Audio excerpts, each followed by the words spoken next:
Hi, and welcome back to Resilience Unravelled. And tonight, a guest who's just been telling me all about snow. So I'm very excited. We're going to find out more about the snow because I always have loved snow. So sitting in front of me is Athena Brownson. So hi, Athena. How are you? Great name, by the way, Athena. That's one of those Greek god Yeah, things, isn't it? I am a little bit Greek, if you Are couldn't you? tell. It was Wow. my grandmother's name. Yeah. Both my grandparents immigrated from Greece, well, Cyprus and Greece. Yeah. And I just am the lucky offspring that got the name. So I'm very grateful. Thank you for Goddess of having me. wisdom, war, and handicraft. Yes, and I would say the wisdom and war part I've got down pretty well. I'm a little bit of a fiery human being, and I like to think that I've got a little bit of wisdom, hence why I'm here today. Handiwork, I am probably the least handy person you'll ever meet, so I'm gonna have to work on those skills.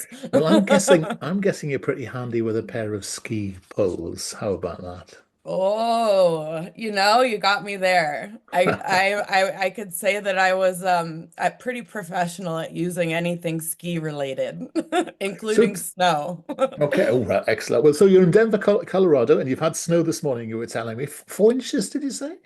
Yes, so it was actually last night. Colorado's notorious for being 80 degrees one day and completely blizzard snowing the next, or doing both in the same day. And last night it was dumping. This morning it is a beautiful day, so I couldn't be happier. It's that time of year when I'm ready to not be in the snow. Hmm. And so you're going to tell us a bit about yourself, but my understanding is that you used to be a skier. Is that right? I mean, I suppose And it's obvious from Denver that you all brought up on skis, are you? And I actually grew up in a small mountain community about an hour and a half west of Denver called Breckenridge. It's a pretty well-known ski resort for those that Yeah. are into snow sports. But I really like to say I didn't have a chance. My dad was a professional skier. He was one of those maniacs that went down the mountain as fast as he possibly could, wearing like a rubber suit, and he'd get clocked for how many miles an hour he was going. So my early days were basically following him through Europe, watching him compete in speed skiing. So I grew up in an environment of adrenaline, athletics, and a little bit of psychoses, I like to say. And I quickly fell in love with skiing. I learned how to ski when I learned how to walk. And I truly never stood a chance. I skied, up until the age of 13, I was in ski racing. So I did a lot of downhill. Mm. Um, then I like to say I switched to the dark side, which was freestyle skiing, which was a Oh. bit of a new sport to females at the time. It So had what's the difference? So I primarily, when I switched to freestyle, I was going off of those huge jumps, hitting the half pipe. Sean White's a snowboard version of what I did. Obviously, he's also the Sean White version. He's the best in the world, but I primarily focused on the terrain park and on big mountain skiing. And I was one of the youngest at the time females to go professional. So All right. right A right professional skier. around yeah, right around age 15 actually. And I should say you become professional when you start getting paid by different brands to wear their product and to Ah. use. So I was sponsored by, companies from Under Armour to Skull Candy, Dina Star, the list goes on. Mm. And they would pay for me to travel about 300 days a year chasing snow. So Ah. throughout high school, I was working with some of the most acclaimed coaches in the world that were extremely disciplined. So there was no such thing as showing up 2 minutes late for practice, because if you did, that meant you were likely going to be hiking the mountain for the day in your boots instead of taking the chairlift, or you would be doing burpees on the side of the hill. So at the time, as a young, 15-year-old who just wanted to be skiing and hanging out with my friends, and then to have this extreme side of elite coaching at its finest. I did not appreciate it, to say the least. I did not realize that what I was learning from these coaches was, in fact, resilience. I was Mm, being taught firsthand every day what it meant to show up, what it meant to show up as your best and give your best. And if you didn't, that there was going, that there was accountability, there were going to be consequences. yeah. And of course, I didn't appreciate that at the time. But later in life, which we'll get to, I found that these are the most invaluable lessons that I ever Mm, could have learned, and ones that as an adult I have really become dedicated to continuing forward with. mm, And I really believe that the principles you learn in athletics, or really anything that you're extremely passionate about, because you have that why, you have a reason, a passion, a a willingness to do whatever it takes to be the best, or at least, within your capabilities. And oftentimes when we go into our later lives and into the real world, so to speak, that tends to get left behind until we're faced with difficulty. So I've become very, very interested and really consumed by the idea of resilience. And if it is something that can be built, if it's something that is innate, and if it's something that you should can continue to foster throughout your life. So why don't we cover that together? indeed. Well, the first things, let me just go back to a few things. So most Yeah. skiers end up being injured, don't they? So is that something you had to experience? That little thing. You could say that to say the least. I blew 9 ACLs, broke 2 necks, broke 2 legs pretty severely, multiple concussions. So I was either on the mountain or rehabbing an injury 365 days a year. Mm, I finally retired, or hung up the skis, I should say, at the ripe age of 23, when I was told, look, Athena, I had just blown my last knee up in Whistler, British Columbia. And my doctor said, you're going to need a knee replacement by the time you're 25 if you keep this up. mm, This is, you're doing some serious damage to your body, and I think it's time that you focus on your health and on really taking care of yourself. So it was at that point, and skiing is one of those sports that is pretty expected to have a young retirement. So is it it? didn't come as a surprise, but it doesn't make it any easier. But what Mm, I learned through these injuries was, if you do A, B, C, and D, you're going to get better. mm, And unfortunately, later in life, some of the adversity that I have, become all too familiar with over the last 8 years is the idea that some illnesses do not have a path that if you do A, B, C, and D, you're going to get better. So mm, what happens to the mentality when there's no clear plan in place, when it's all trial and error, when it's falling on your face and getting back up? And when, you have unique illnesses that have not necessarily all accumulated in another person that any of your doctors know of. So I feel a little bit like a test subject many times. But how do you look within yourself and find resilience in the face of adversity?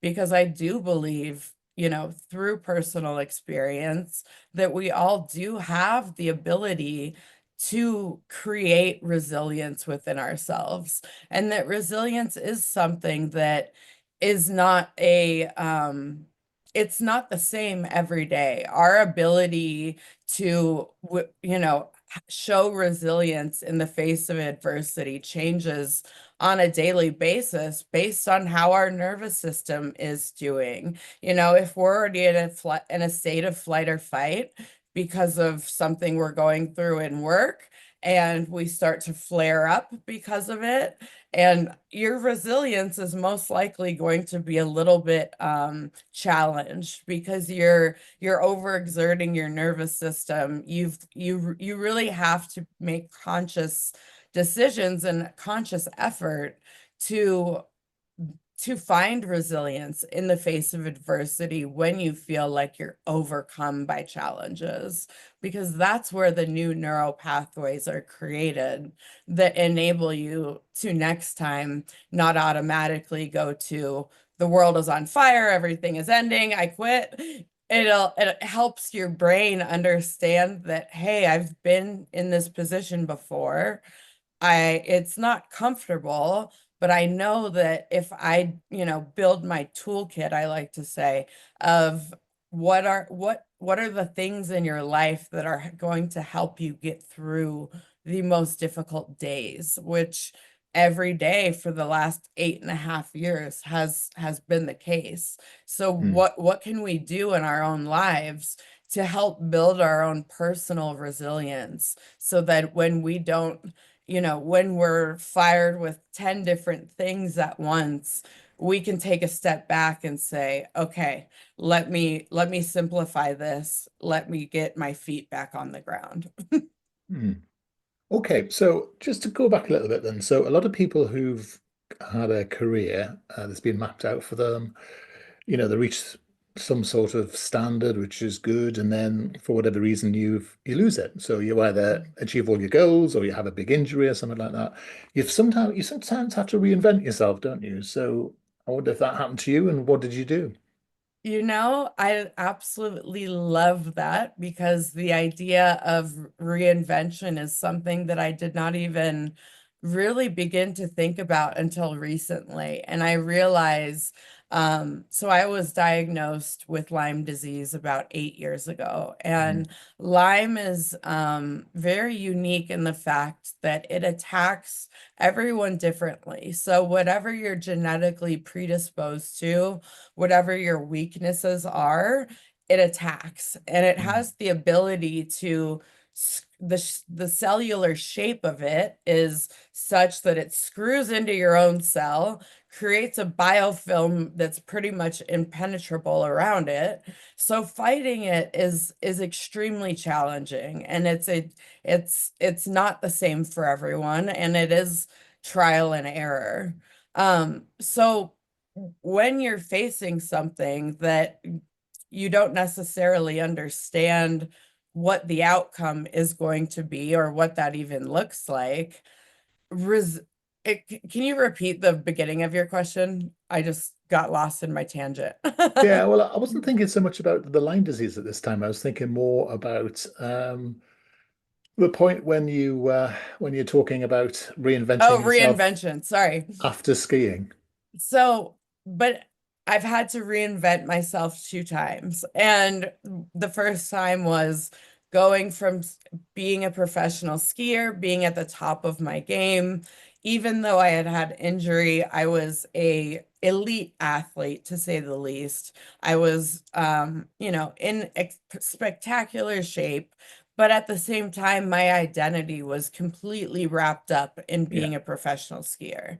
So to have my identity shift from being a professional athlete, top of the world, to finishing off university or college, as we say here, and entering the real world, there was a complete identity crisis. And I was young at the time, being 23, I Mm, didn't really have the tools. At least I didn't realize that I had the tools to, you know, be in charge of how I wanted to reinvent myself.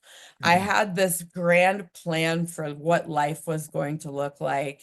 mm, And of course, this was not, I think anytime we think we have a plan, it's just a great way to be laughed at by the universe because life doesn't go to plan, and it is our ability to reinvent ourselves that is so critical. But reinventing myself took years, and it took trying different professions. It took, taking a ton of different types of classes at university. It took trying different, sports that weren't so difficult on my body, but I was so desperately seeking something else, something outside of myself to give me identity, like skiing had. But what I didn't realize, and what I didn't learn till my second reinvention, I would say, is that you know something outside of ourselves should not be what is creating our identity. Our identity is something that we should be consciously creating by having mentors and spending Mm, time with the people that you look up to and following everything they do, and never I think the access to information we have, it's like we have the ability to continue learning and growing, and really enabling ourselves and empowering ourselves to create the identity in which we want. I personally did not find that as a 23-year-old. mm, But when I was, let's say 25, a dear friend of mine saw that I was kind of I was working as an interior designer at the time. I was very unenthusiastic. I had kind of lost that passion. And a dear friend of mine kind of realized, she said, Athena, you're coming from the world of athletics where you were in charge of your success. However much you put in, you got out of it. You need to be in the world of being an entrepreneur. And I would like you to talk to the owner of my real estate firm, because I think that he will transform your view of real estate. And I had this idea that it was kind of corny car salesman. And I had this opportunity to sit down with the owner of her company, and he was human sunshine. And he explained to me that real estate was the opportunity to take someone through the biggest purchase or sale of their life, and really create a relationship that couldn't be, that should be for the rest of their lives as well. It's a lifelong relationship. Well, right when I got to the top of my game in real estate, which took about 3 years of following my mentors meticulously and hiring coaches and following, the best agents in the game and doing everything they did. And then I was diagnosed with Lyme disease. mm, And again, I was faced with being, a successful realtor at a pretty short amount of time to barely getting out of bed every day.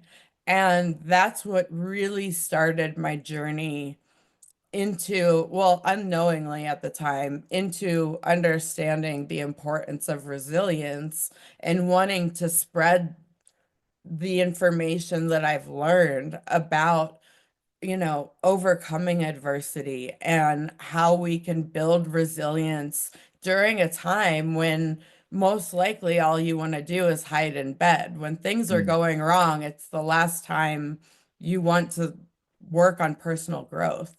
mm, But when you look back at your life, you never look back and say, wow, I learned so much when everything was easy and perfect. mm, It's when things go astray that we're faced with the opportunity to either get stuck in the mud, or to evolve and to reinvent ourselves, and to understand that adversity is going to come in many forms, to no matter who you are.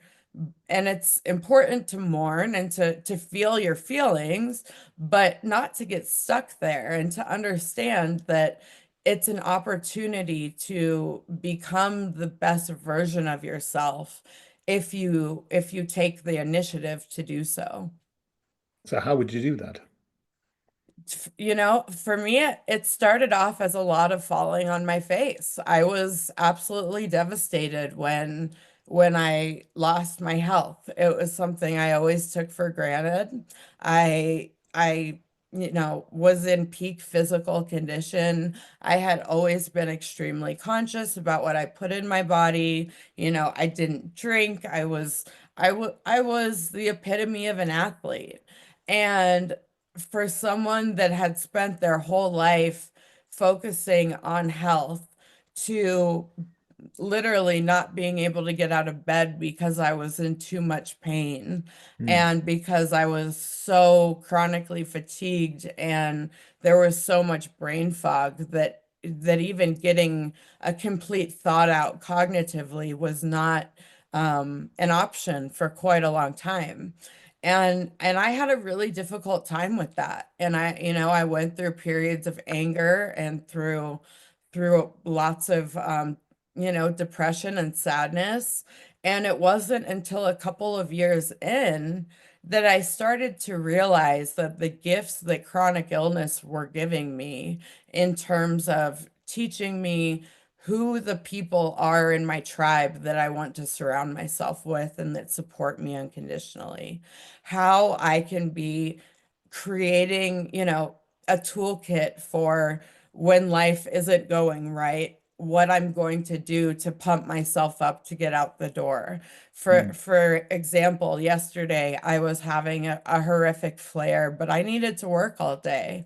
And for me, having rituals or habits in your life mm, that you can rely on to help get your game face on has become absolutely um the most important thing for me. So I know mm. that if I play one of my favorite podcasts, yours being one of them, or if Oh, I listen to some of my favorite music and I put my makeup on, which I like to call my war paint, and I'm doing my morning affirmations and right like reading out my goals after writing them in the present tense. I know that I am doing the things that are going to help me get into a better headspace mm, because I still have to show up. Because the alternative is going on disability, becoming far too depressed and never regaining my health.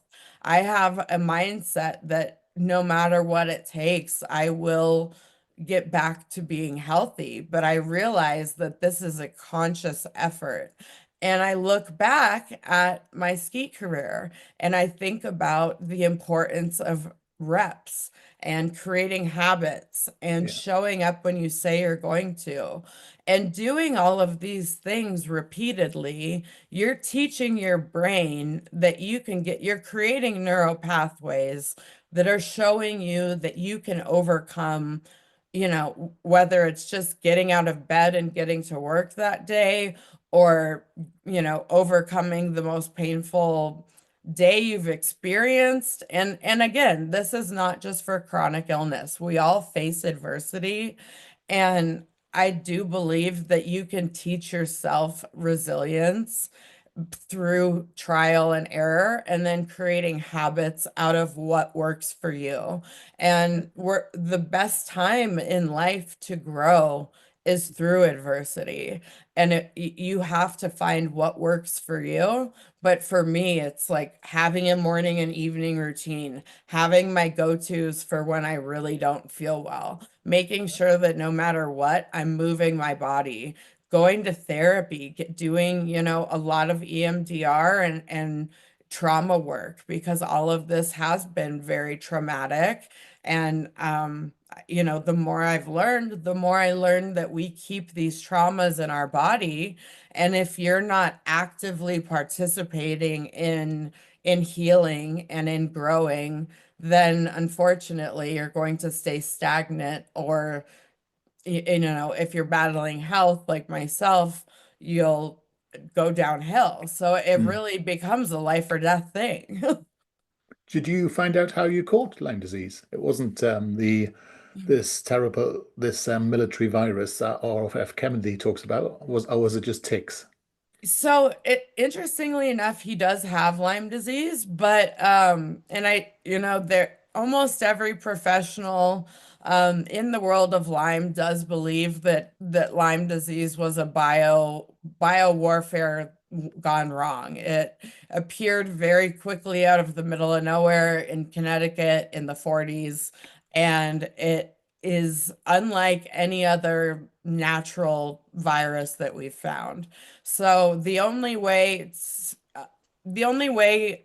as we know that you can contract Lyme disease is by being bit by a tick. Mm, Do I have any memory of being bit by a tick? No. Do I have no idea where it would have happened? No.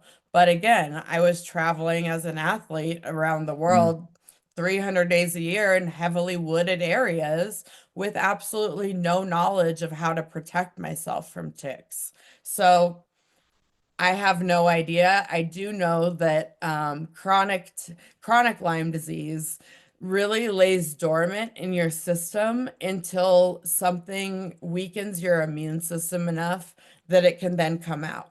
So for me, I was going in for my final neck surgery. I just needed to clean a couple of things up.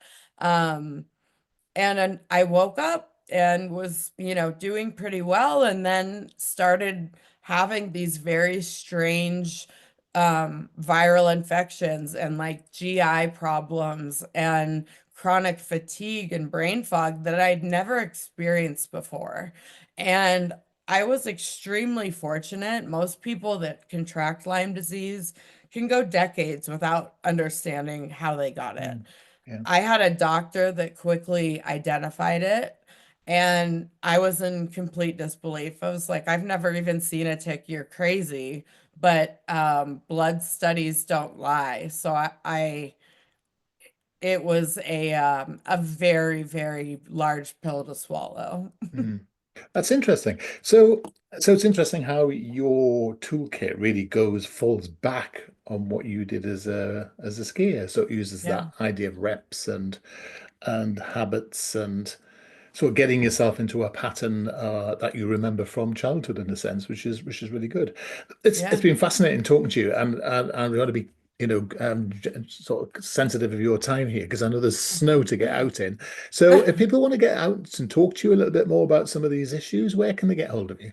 Yes, and I'd love to talk to you for days. My website is definitely the best place to reach me. It has my social media, my phone number, my email, and please reach out if you're going through something challenging.